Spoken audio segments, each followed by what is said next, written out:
ഇന്നത്തെ topic objectives of ratio analysis നമുക്ക് നോക്കാം. First one, to study the short term solvency of the firm and long term solvency of the firm.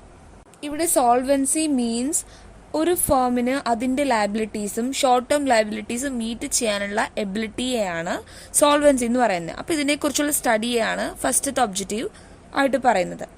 Second one, to determine the profitability of the firm എന്ന് പറയുന്നത് നമ്മുടെ ഫേമിൻ്റെ profitability എന്തോരം ഉണ്ട്, അതായത് എന്തോരം profitability വെച്ചാണ് നമ്മുടെ കമ്പനി റൺ ചെയ്തുകൊണ്ടിരിക്കുന്നത്, അതെന്താണെന്ന് ഡിറ്റർമൈൻ ചെയ്യുക എന്നുള്ളതാണ് second one. Third one, to measure the performance of the firm, അതായത് നമ്മുടെ ഫേമിലെ കറണ്ട് പെർഫോമൻസ് എങ്ങനെയാണെന്നുള്ളത് മെഷർ ചെയ്യുക.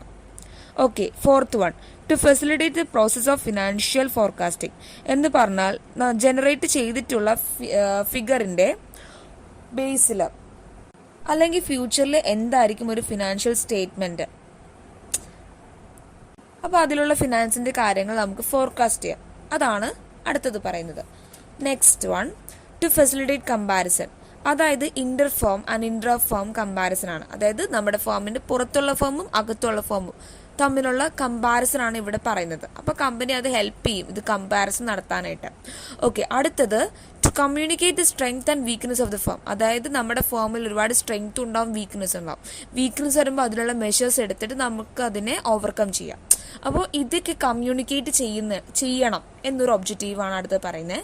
Next one, to enable managerial decision making, ഇത് നമ്മുടെ ഫേമിനെ ഹെൽപ്പ് ചെയ്യുന്നുണ്ട് ഡിസിഷൻ മേക്കിങ്ങിന്. ഓക്കെ. സോ ഇതൊക്കെയാണ് ഒബ്ജക്റ്റീവ്സ് എന്ന് പറഞ്ഞാൽ. ഓക്കെ.